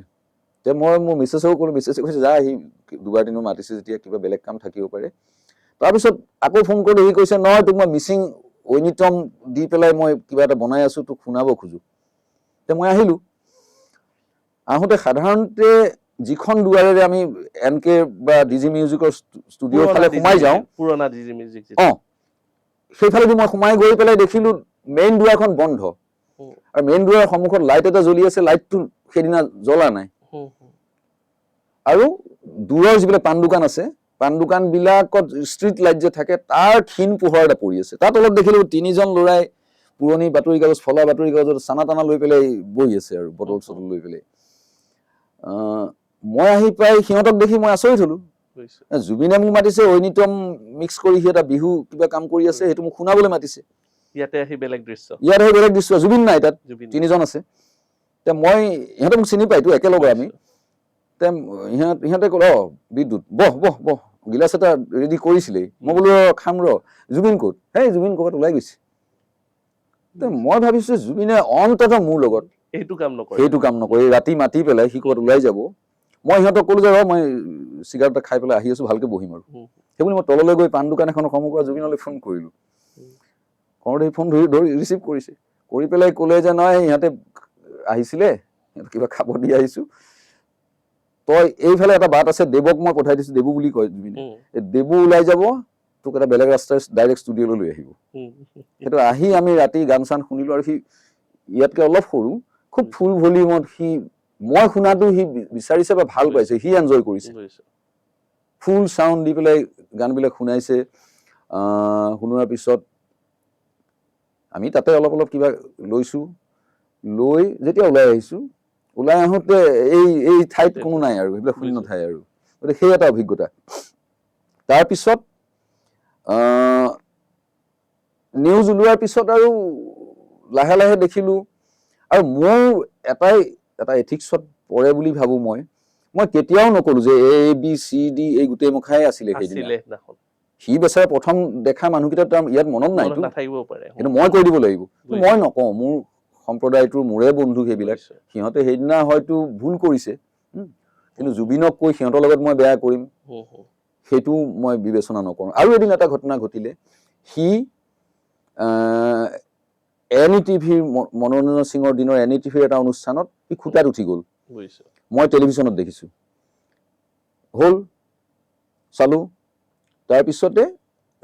এইটো 2007 চন মানৰ কথা দেই 2007 চন হঠাৎ অসমীয়া খবৰৰ এজন জুনিয়ৰ সাংবাদিক মোতকৈ বহুত সৰু সি আহি মোক খুব প্ৰেছাৰ দিলে যে দাদা আপুনি জুবিনক ভাল পায় জুবিনৰ সদায় ছাপোৰ্ট কৰি থাকে ঠিক আছে আপুনি কিন্তু অন্ধভক্ত কিয় হৈছে কালি এইটো ঘটনা আপুনি দেখিছেনে আপুনি লিখিব লাগিব কিবা মই কৈছোঁ মই জুবিনৰ বিষয়ে একো নিলিখোঁ মই তাৰ ভালখিনি যিখিনি দেখিছোঁ সেইখিনি ক'ম বেয়াখিনি ৰাইজে কিবা কওক মোৰ আপত্তি নাই বেয়াটো মই ছাপোৰ্ট নকৰোঁ কিন্তু তাৰ এগেইনষ্টে মই লিখিব নোৱাৰোঁ সি খুব আৰ্গুমেণ্ট হ'ল আমাৰ মাজত ঠিক আছে মই লিখিম কি লিখিলোঁ মনত নাই মই লেখা এটা চুটিকে তাক দিলোঁ হ'ব বিচাৰিছাতো লেখাটো ওলোৱাৰ দুদিনমান পিছতে বা সেইদিনাই বা তাৰ পিছদিনা এটা জিম আৰম্ভ কৰিছিলে জুবিনে তাতে DG মিউজিক কেম্পাছতে তাত আমি ৰাতি সেইদিনাও মাতিলে আহিবি ভাত খাম একেলগে আহিলোঁ আহি তেতিয়া ঘৰটো পুৰা হোৱা নাই তাতে আমি সেই ইটা ৱাল আছে হাফ ৱাল একেবাৰে চাপৰ ফাউণ্ডেশ্যনটোৰ ওপৰত যিখন থাকে তাতে আমি বহি পেলাই বিভিন্নজনে তেনেকেই খাইছোঁ জুবিনে মই একে ঠাইতে বহি খাই আছিলোঁ তেনেকুৱাতে মোৰে এজন বন্ধু এখন অসমীয়া ডাঙৰ কাগজ লিডিং কাগজ এখনত তেওঁ কাম কৰে পিছদিনা নিউজটো ওলাব জুবিনৰ এই যে জিম চিম মুকলি হৈছে গতিকে নিউজটো ওলোৱা পেজটোৰ সৈতে তেওঁ লেআউটৰ পিছত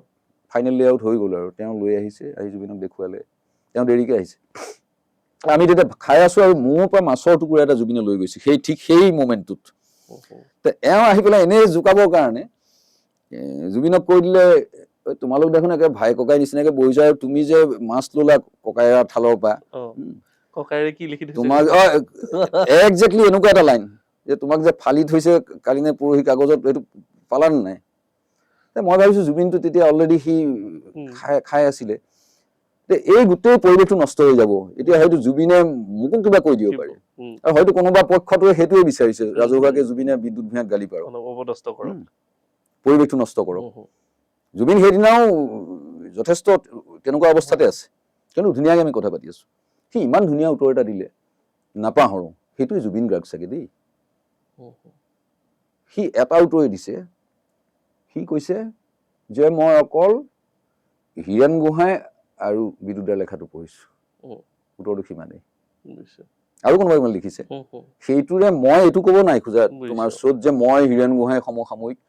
তাক আটাইতকৈ বিশ্বাস কৰা বা সি বিশ্বাস কৰা হিচাপে বিদ্যুৎ ভূঞাক যিখন আসনত জুবিনে ৰাখিলে সদায় সেই বিদ্যুৎ ভূঞাই লেখাটো সি পজিটিভলি লৈছে আৰু হীৰেণ গোহাঁই এগৰাকী পণ্ডিত মানুহ ইণ্টেলেকচুৱেল অসমৰ গতিকে তেওঁৰ কথাখিনি হয়তো গুৰুত্ব দি জুবিনে পঢ়িছে জুবিন হেৰি মানসিকতাৰ নহয় তাৰ সদায় শুদ্ধ আৰু কোন হীৰেণ গোহাঁই কোন বিদ্যুৎ ভূঞা নহয় হীৰেণ গোহাঁইকো এগৰাকী বুদ্ধিজীৱী হিচাপে ষ্টেণ্ডাৰ্ড ৰাখি তেওঁ লেখাটো পঢ়িছে আৰু বিদ্যুৎ ভূঞা তাৰ যিহেতু এগৰাকী অনুৰাগী বুলি সি বিশ্বাস কৰি আহিছে গতিকে সি মোৰ লেখাটো পঢ়িছে বাকী আৰু কোনোবাই লিখিছে নিউজো হৈছেতো সেইবোৰ সি একো পঢ়া নাই ডাঙৰ বিতৰ্ক গতিকে পিছত সি মোক কৈছিলে যে ইনচিডেণ্টটো এনেকুৱা কাৰণত হৈছিলে সেইদিনা ৰামেশ্বৰ পাঠকক আনি বহুৱাই থৈছিলে বহু সময় তেওঁক প্লেটফৰ্ম দিয়া নাই গতিকে তাৰ ভাষাৰে প্ৰতিবাদ কৰিছিলে এই ধৰণে সেইটো আমি সাধাৰণ মানুহে ৰাতি যেতিয়া টেলিভিশ্যনত চাই আছো লেপ লৈ পেলাই গাত হয়তো আমাৰ সেইটো আৰু চবৰে মুখত সাধাৰণভাৱে ইনভাৰ্টেড তোমাৰ বান্দৰামি কৰিছে জুবিন তেনেকুৱা শব্দই ওলাইছে গতিকে জুবিন সেইটোৱে সি পঢ়িছিলে বিদ্যুৎ ভূঞাও পঢ়িছে হীৰেণ গোহাঁইও পঢ়িছে তাৰমানে মইতো বহুত তলৰ মানুহ হীৰেণ গোহাঁইৰ তুলনাই নহয় মোৰ লগত কিন্তু সি উত্তৰটো ইমান ধুনীয়াকৈ ইণ্টেলেকচুৱেল এজনে দিয়া নিচিনা উত্তৰ মই দুটা লেখাই পঢ়িছোঁ এটা হীৰেণ গোহাঁই এটা বিদ্যুৎ ভূঞাৰ তাৰপিছত তেওঁ আৰু উত্তৰ দিবলৈ একো নাথাকিল আৰু এতিয়া সোধা এতিয়া ক'লেই শেষ নহয় তাকে এতিয়া আপুনি কি ভাবে কি অসমে কি হেৰুৱালে অসমে এটুকুৰা বৃহৎ আকাৰৰ হীৰা হেৰুৱাইছে আৰু ভূপেন দাও ঢুকাইছে ভূপেন দা বয়সত ঢুকাইছে মোৰ সৌভাগ্য হৈছিলে মই ভূপেন দাকো পালোঁ আৰু জুবিনকো পালোঁ আৰু মই এই প্ৰজন্মটোকো পাইছোঁ এতিয়া ভূপেন হাজৰিকা প্ৰেমীসকলে ভূপেন হাজৰিকা শুনাসকলে জুবিনক সহ্য নকৰা চাম এটা আছে আৰু জুবিনক শুনাসকলে ভূপেন হাজৰিকা শুনাই নাই তেওঁলোক নতুন এটা এৰাত জন্ম হৈছেহি গতিকে ভূপেন হাজৰিকাই তেওঁলোকক নতুন কিবা এটা দিব হয়তো পৰা নাই আমাক দিছিলে আমি সমৃদ্ধ হৈ আছোঁ মোৰ ঘটনাটো হ'ল কি মই এখন ব্ৰিজৰ নিচিনাকে দুইজন মানুহৰ মাজত হয়তো এইটো চিৰসুন্দৰে মোক দিছে মই কেতিয়াও জুবিনক বিচাৰি যোৱা নাই ভূপেন হাজৰিকাক বিচাৰিছিলো মই জুবিনক বিচাৰি মই যোৱা নাই কেতিয়াও কিন্তু সেইটো হয়তো চিৰসুন্দৰে মোৰ লগত সেই সম্পৰ্কটো যেতিয়া মই অনামিকা লিখিছো অনামিকা শব্দটো জুবিনৰ প্ৰথম এলবামটোৰ নামটো বাতৰি কাকতত মই প্ৰথম লিখা মানুহ জুবিন গাৰ্গ নামটো মই প্ৰথম লিখা মানুহ গতিকে সেইটো এইবিলাক মই ডিজাইন কৰা নাই সেই কোনোবা এটা সময়ত হয়তো জয়ন্ত নাথে মোৰ পৰা গান এটা নিছিলে কাৰণে জয়ন্ত নাথৰ জৰিয়তে এনকে প্ৰডাকশ্যনৰ নৱবৰ্গটো কি হৈছে নৱৰ জৰিয়তেহে জুবিনক পাইছো আৰু তাৰপিছত এই যে মঞ্চত এটা সময়ত সি কেতিয়াবা মাজনিশা কেইটামান শব্দ ব্যৱহাৰ কৰে যিকেইটা আমি অশ্লীল বুলি কওঁ আৰু জুবিনক সেইটো কাৰণে ডিমৰেলাইজ কৰা হয় আমাৰ তথাকথিত বৌদ্ধিক ছ'চাইটিখনে তাৰ কাষ চাপিব নোৱাৰে বিশৃংখল উদ্দণ্ড আৰু যুৱ প্ৰজন্মক বিপথে নিছে যুৱ প্ৰজন্মক সি গছৰ প্ৰতি ভাল পোৱা শিকালে জীৱ জন্তুৰ প্ৰতি ভাল পোৱা শিকালে যিবিলাক ল'ৰা ইয়াত টাটু আঁকে চুলিৰ ষ্টাইল বেলেগ ইয়াত ৰিং থাকে সেইবিলাক ল'ৰাক সাধাৰণতে আমাৰ ধাৰণাটো কেনেকুৱা এইবিলাক আৰু নাপাংগা ল'ৰা এইবোৰে ড্ৰিংক চিংক কৰি ক'ৰবাত পৰি থাকিব সেই ধাৰণাটো শুদ্ধ নহয় মই সিদিনা বকলীয়া ঘাটৰ অনুষ্ঠান এটাতো কৈছো সেইবিলাকে জুবিনক ফ'ল' কৰিছে সেইখিনি আমি আমাৰ চকুত পৰাখিনি কিন্তু সেই একেকেইটা ল'ৰাই সিহঁতে ড্ৰাগছ লৈ থকা নাই সিহঁতে ছোৱালী জোকাই থকা নাই নদী বা ব্ৰিজ এখনৰ হেৰিয়াত দলঙত বহি সিহঁতে গছ ৰুবলৈ লগাইছে আৰু সেই গছ ৰুইছে সিহঁতে গছৰ প্ৰতি কিবা মৰম আছে চেনেহ আছে সেইবোৰ পিছত আহিব কিন্তু তাৰ আগতে সিহঁতে জুবিনে কৈছে জুবিন দাৰ আদেশ সেইটো এই মানুহটোক ভাল পোৱা সেই ফলোৱাৰখিনিক জুবিনেতো চবকে তহঁতৰ মোৰ গানবিলাক গা বুলিতো নাই কোৱা কেতিয়াও মোৰ গান তহঁতে পপুলাৰাইজ কৰি দে এটা স্বতঃস্ফূৰ্ত আবেগ আৰু সেই ইউথখিনিয়ে জুবিন ফেন ক্লাবৰ সময়ছোৱাত যথেষ্ট কাম কৰিলে আৰু কিছুমান ব্ৰেক কৰিছে জুবিন গানতে থাকিব পাৰিলে সেই গানৰ মানুহ চিনেমালৈ আহিল চিনেমালৈ সি টকা ঘটিবলৈ অহা নাই কৰোৰ ৰুপিজ সি চিনেমা অসমীয়া চিনেমা ইণ্ডাষ্ট্ৰিটো যেতিয়া একেবাৰে তললৈ খহি গ'ল তেতিয়ালৈকে আমাৰ জুবিন গাৰ্গ যে এই ফেজটোৰে চিনেমাৰ হিৰো হ'ব আমিতো কল্পনাও কৰা নাই কিন্তু আমাৰ যিসকল তথাকথিত হিৰো হিৰইন আছিলে তেওঁলোকে এটা গ্লেমাৰ পোৱাৰ পিছত এটা দূৰত্ব ল'বলৈ ল'লে মানুহৰ পৰা মানুহৰ মাজলৈ সোমাই নাযায় জুবিনে সেইবিলাক ভাঙি পেলালে যেতিয়া চিনেমা নচলা হ'ল জুবিনে ভাবিছে যে এই কেইটামান ইমান লাখ টকাৰ বাজেটত চিনেমা নহয় চিনেমা ধনী মানুহৰ ব্যৱসায় চিনেমাই যিটো বিচাৰে সিমান টকা যাৰ নাই সি চিনেমা কৰিব নালাগে গতিকে তোমালোকে চিনেমা যে অসমীয়া চিনেমা আজিকালি নাচাই কৰি আছা আমি হিন্দী চিনেমা চাওঁ যিহেতু বলিউড ঘৰানাৰ চিনেমাবিলাক তাৰ লগত দুইখন চিনেমা পাৰ্থক্যটো ক'ত আছে চোৱাচোন এবাৰ আমি সেই লেভেলত চিনেমা কৰিব লাগিব আৰু ডাল দৰিদ্ৰ প্ৰডিউচাৰ আহিব নালাগে চিনেমা কৰিবলৈ গতিকে সেইটো সি ক'লে মানুহে নল'ব নাই জুবিনে কি জানে গানৰ মানুহ সি চিনেমাৰ কথা ক'ব আহে সি প্ৰমাণ কৰি দেখুৱালে মিছন চাইনা সেইটো ফ্লপ হ'ব পাৰিলেহেঁতেনতো ফ্লপ হ'লে বদনাম হ'লেহেঁতেন তাৰ কিন্তু পইচাকেইটা তাৰেই গ'লহেঁতেনতো কিন্তু ছাকচেছ কৰি দেখুৱালে পানীৰ নিচিনাকে পইচা উৰাইছে চিনেমা এখনে সেইটো বিচাৰে সেইটো ৰৈ বিনালে চালে গম পাব কিমান সি ব্যয়বহুল এটা কাৰবাৰ কৰিছে চিনেমা এটা গানত যিখিনি খৰচ কৰিছে কষ্ট কৰিছে জুবিন হিৰো হিচাপে বিখ্যাত নহয় কিন্তু জুবিন ওলালে মানুহে চাবলৈ ল'লে জুবিনৰ চিনেমা বুলিয়ে মানুহে চাই জুবিনৰ চিনেমা তাত কোন ডাইৰেক্টৰ কোন কিবা আছিলে কোনেনো গীতটো লিখিছে এইবিলাক কাৰো নজৰত নাই কোন নায়িকা কোন ভিলেইন একো নাই জুবিন দাৰ ছবি ঢৌটো কেনেকে আহিল এইটোতো জুবিনে কাকো বলপূৰ্বক অনা নাই মোৰ ছবি নাচালে ঠেং ভাঙি দিমতো নাই কোৱা কিন্তু সকলোৱে দৌৰি গৈছে সেই আবেগটো মানুহৰ অন্তৰত সুমুৱাই দিয়াটো সেইটো তোমাৰ মোৰ নিচিনা সাধাৰণ মানুহৰ সাধ্যৰ বাহিৰত আৰু সেইবিলাক সেই জাতীয় জীৱন চিৰসুন্দৰে ইমিডিয়েটলি নিদিয়ে আমি আৰু এজন জুবিন বা জুবিনতকৈ বেটাৰ কোনোবা এজন হয়তো কেতিয়াবা পাম কিন্তু আমাৰ জীৱনদশাত আমি না ভূপেন হাজৰিকাক পাম না জুবিন গাৰ্গক পাম আমি বিশেষ শব্দ এটালৈ আহিব বিচাৰিছো যিটো জুবিন গাৰ্গ বুলি ক'লে এটা শব্দ মনলৈ আহে সেইটো হৈছে হাৰ্টথ্ৰব এই হাৰ্টথ্ৰব শব্দটো আপুনি অলংকৃত কৰিছে জুবিন গাৰ্গৰ আগত কেনেকে এই গোটেই কেনেকে হ'ল মানে আমি কেনেকে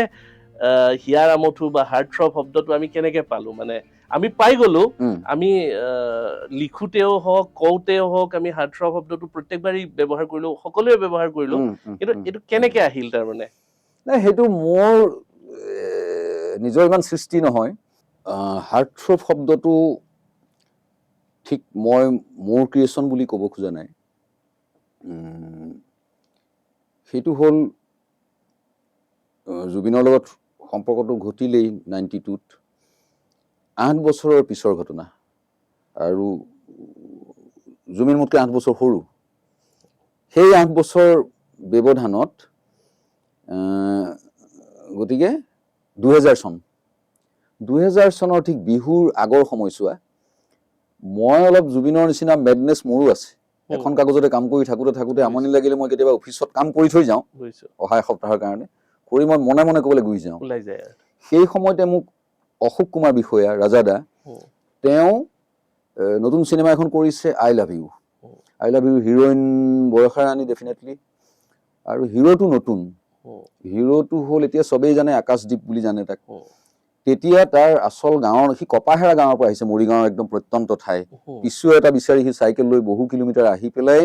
ফোন কৰে। সি ইণ্টাৰভিউত অহা দেৰি কৰিছিলে, আৰু ইণ্টাৰভিউ আমাৰ প্ৰায় শেষ হৈছিলে। আমি হিৰোটোৰ কাৰণে ইণ্টাৰভিউ লৈছিলোঁ ৰাজা বিষয়াৰ ঘৰত। মই তললৈ যে নামি আহিছোঁ ইণ্টাৰভিউ শেষ হোৱাৰ পিছত, সি কৈছে যে ইণ্টাৰভিউ ক'ত হৈছে? মই এতিয়া আহিছিলোঁ, অমুকৰ পৰা আহিছোঁ, ইমান প্ৰত্যন্ত ঠাইৰ পৰা। যিহেতু মই এজন জাজ ময়ো আছিলোঁ, মই ক'লোঁ যে ইণ্টাৰভিউ জাষ্ট শেষ হৈছে, তথাপি ব'লাচোন মোৰ লগত। তাক উঠাই নিলোঁ, সি হিৰো বাছি লোৱা হ'ল। সি আহোঁতে তাৰ নামটো আছিলে পাপু ডেকা। সি ফাইনেল হোৱাৰ পিছত ৰাজা বিষয়া বা তেওঁৰ পৰিবাৰ, তেওঁ প্ৰযোজক আছিলেতো, তেওঁলোকে ক'লে যে ল'ৰাটো ঠিক আছে, কিন্তু ল'ৰাটো এতিয়া চিনেমাৰ হিৰো হিচাপে পাপু ডেকা নামটো কেনেকুৱা হ'ব? সেইটো ভাল নহ'ব, গতিকে তাৰ নামটো সলাই দিওঁ। আমি কেইবাজনো সাংবাদিক আছিলোঁ, তেওঁলোকক কিবা ছাজেষ্ট কৰিছিলে, কি ছাজেষ্ট কৰিলে মনত নাই, কিন্তু মোৰ পচন্দ হোৱা নাছিলে তেওঁলোকে মোৰ লগৰ কেইজনে দিয়া নামটো। মই মনে মনে আছিলোঁ। তাৰপিছত ক'লে তুমি কোৱাচোন কি কোৱা। মই ভাবি বৰষাৰ লগত মিলাকে মই আকাশ নামটো দিলোঁ। আৰু লগে লগে ৰাজাদাই ফোন কৰি পেলাই, তেওঁলোকৰ গেছ এজেঞ্চি এটা আছে, তাতে বৌ আছিলে, বৌলৈ ফোন কৰি ক'লে। কোৱাৰ পিছত বৌয়ে ভাল পালে। ভাল পোৱাৰ পিছত ৰাজাদাই ক'লে যে তাক ফোন কৰি হিৰোটোক কৈ দিয়া তাৰ নামটো আজিৰ পৰা এইটো হ'ব। গতিকে আকাশ তেনেকৈ জন্ম হ'ল। গতিকে সি কোনোবা ইণ্টাৰভিউত এটা সময়লৈকে বৌৱেই নামটো দিয়া বুলি ভাবিছিলে, সেইটো সত্য নহয়। তাক মই পিছত কওঁতে সি মানি ল'লে। এনিৱে, সেই চিনেমাখনৰ এটা গান ৰাজা বিষয়াই তেনেকৈ চিনেমাত অলপ ব্যয়বহুল চিনেমা কৰিছিলে, গতিকে এটা গানৰ শ্বুটিং কৰিব গোৱাত। আমি বাই ট্ৰেইন ইউনিটটো গুচি গ'লোঁ, কম সৰু ইউনিট। গোৱালৈ যাওঁতে আমি ট্ৰেইনেৰে গ'লোঁ। ট্ৰেইনেৰে গৈ থাকোঁতে আমি ৰাতিপুৱা পাইছোঁ তাত। গোটেই ৰাতিপুৱাটো বম্বেত আমি ঘূৰিছোঁ। ৰাতি এখন বাছ ভাড়া কৰি আমি ডাঙৰ বাছ এখন লৈছোঁ, আমি গোৱালৈ যাম, পিছদিনা শ্বুটিং কৰি বেক কৰিম। ৰাতিপুৱা গৈ যেতিয়া মই বহুত দিনৰ মূৰত বম্বে গৈছোঁ, গৈ দেখিছোঁ গোটেই ডাঙৰ ডাঙৰ হৰ্ডিং, ডাঙৰ ডাঙৰ কাট আউট, বাছবিলাকৰ বডিত, ট্ৰেইন ষ্টেচন যেনিয়ে চাওঁ ডাঙৰ ডাঙৰ কাট আউটবিলাক চব ঋত্বিক ৰোশন। আৰু চিনেমাখন হ'ল কহনা প্যাৰ হে। আৰু টেলিভিশ্যনত অলৰেডি চিত্ৰহাৰ চলেতো, সেইবিলাকত গানবিলাক আহি গৈছে, কিন্তু চিনেমা ৰিলিজ হোৱা নাই। তাত লিখা আছে হাৰ্টথ্ৰব ঋত্বিক ৰোশন। মোৰ কোনোবা এটা মুহূৰ্তত বস্তুটো মূৰত সোমালে, কিন্তু ছবি ৰিলিজ হোৱা নাই। অন্তত ৰোশন ফেমিলিয়ে বম্বেত কেনেকৈ প্ৰজেক্ট কৰে এজন হিৰোক, তাৰমানে তাৰ প্ৰথম ছবি সেইখনতো। গতিকে সিহঁতে মানে সেইটো এটা তাৰ নামৰ লগতে এটা পাঞ্চিং লাইন আমি পেপাৰত যেনেকৈ ব্যৱহাৰ কৰোঁ, মানুহটোক আৰু হাইলাইট কৰিবৰ কাৰণে হাৰ্টথ্ৰবটো ব্যৱহাৰ কৰিছে। মোৰ মনলৈ আহিছে জুবিনটো হাৰ্টথ্ৰব, জুবিনৰ লগত মই ব্যৱহাৰ কৰিব পাৰোঁ নে নোৱাৰোঁ, নে হাৰ্টথ্ৰবটো গোটেই ইণ্ডিয়ান চিনেমাৰ ক্ষেত্ৰতে ব্যৱহাৰ হ'ব পাৰে নেকি, অসমত নোৱাৰে নেকি? মোৰ সেইবিলাক প্ৰশ্ন আছিল দেই। আহি থাকোঁতে ভাবি আছোঁ, অকলে কাৰো লগত মই শ্বেয়াৰ কৰা নাই বিষয়টো। আহি মই সেই সময়ত যিখন কাগজত কাম কৰোঁ, সেইখন কাগজৰ বিহু ইছ্যু ওলাব। বিহু ইছ্যু নে পূজা ইছ্যু পাহৰিছোঁ, বিহু ইছ্যু, মই বিহুৰ আগত গৈছোঁতো, বিহু ইছ্যু ওলাব। এতিয়া কথা হ'ল কি, মই হাৰ্টথ্ৰব শব্দটো ব্যৱহাৰ কৰিবলৈ মোক এটা কিবা লাগিল নহয়, ক'ত ব্যৱহাৰ কৰিম এতিয়া? তেতিয়া এটা লিংকেৰে জুবিন তেতিয়া ডিজি মিউজিকত বহে, আৰু তাৰ এটা ইণ্টাৰভিউ কৰালোঁ। এজন নতুন ল'ৰা এজনক দিছোঁ, প্ৰশ্ন যুগুতাই পেলাই তেওঁ ইণ্টাৰভিউটো আনি দিলে। আনি দিয়াৰ পিছত তেওঁ কিবা হেডলাইন দিছিল চাগে, মনত নাই এতিয়া। আৰু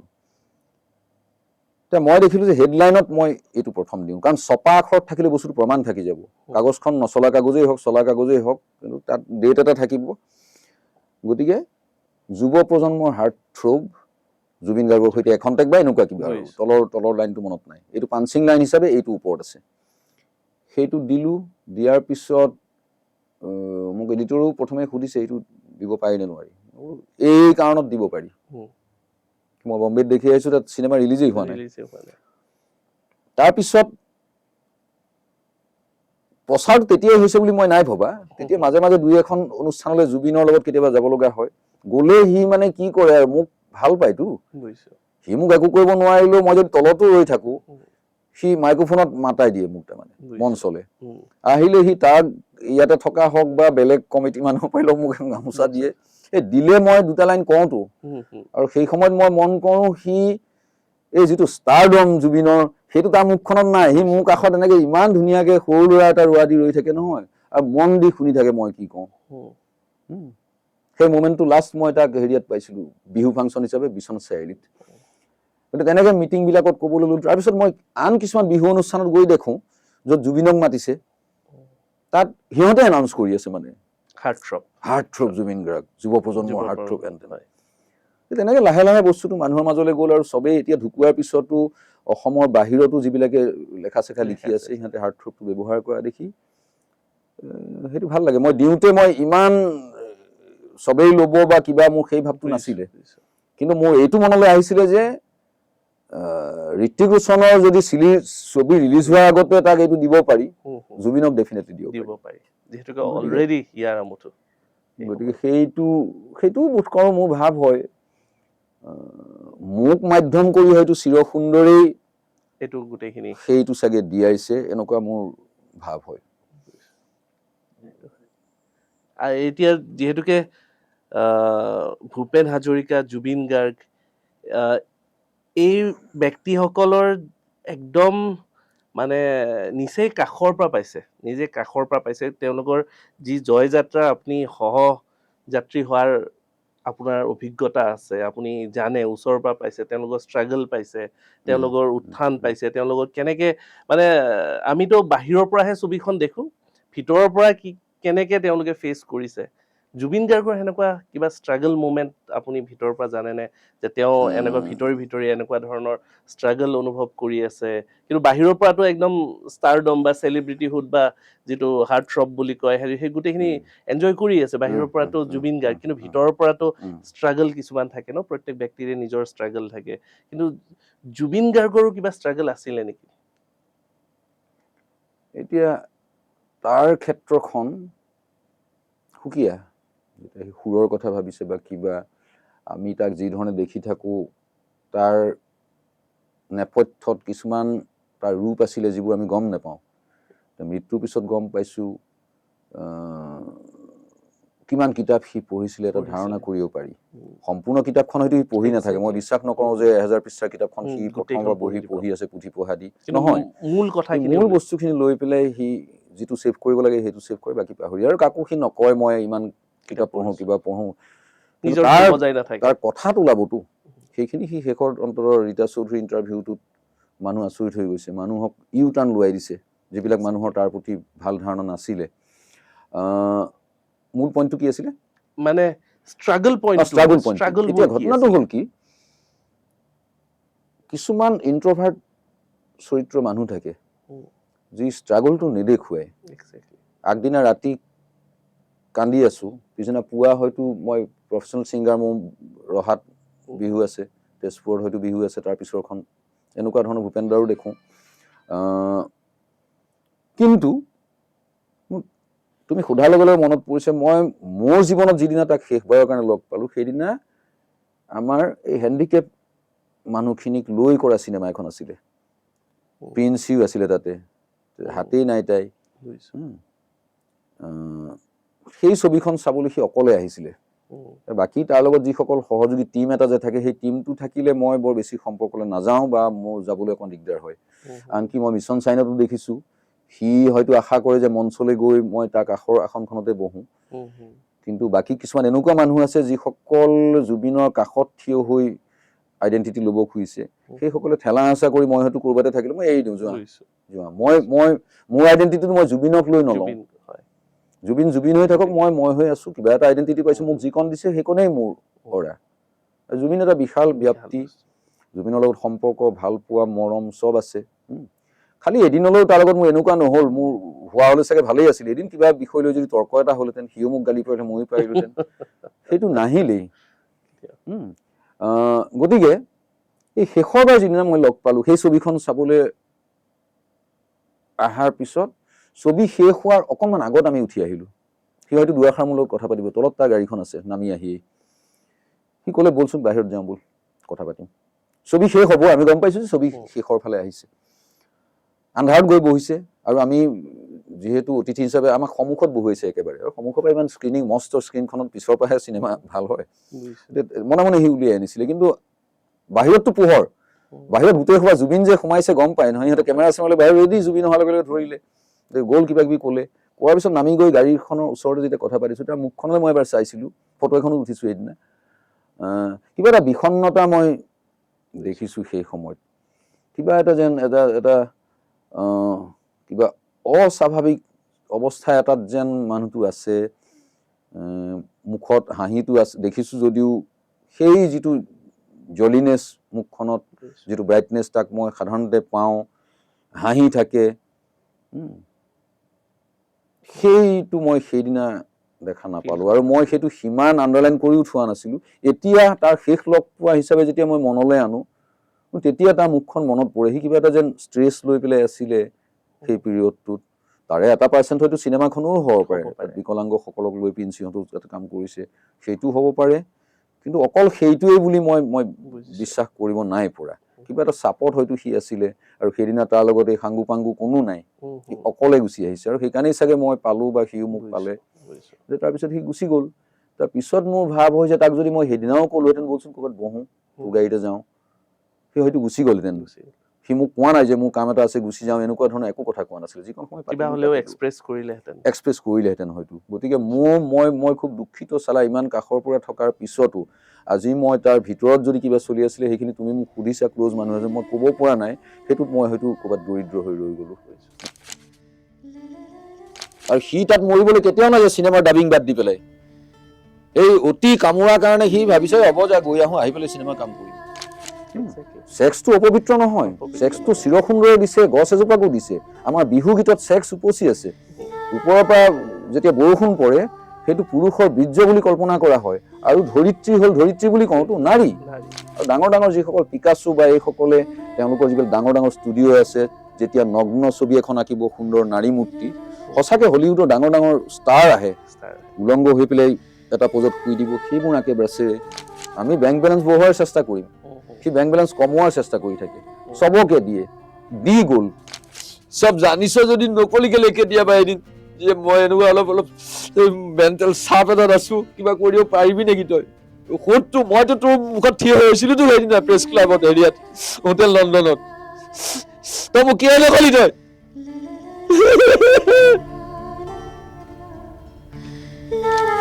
যিটো ফোন কৰিলে এটা দৰকাৰ থাকেতো তেনেকুৱা কোনো মিনিংফুল কথা তাই কোৱা নাই তাই দেউতা তই কিবা অদৰকাৰী কথা কৈ থকা যেন লাগিছে আৰু অদৰকাৰী কথাখিনিত তাই কান্দিলে মাজত ধৰি তাৰ আত্মাৰ শান্তিৰ কাৰণে প্ৰাৰ্থনা কৰিম জাতীয় বস্তুবিলাক মই নোৱাৰোঁ মই মোৰ বুকুত তাক জীয়াই ৰাখিব খোজোঁ সি জীয়াই আছে যেন ফিলিংছ এটা লৈ মই থাকিব খোজোঁ মই এইফালে চোৱা নাই এই হেৰিবিলাক দেখিলে মই বৰ ভাল নাপাওঁ সাগৰতলিত শুবৰে মন ৰৈ ৰৈ বিনালে এইবিলাক মই মানে বিশ্বাস কৰা মই হজম কৰিব নোৱাৰোঁ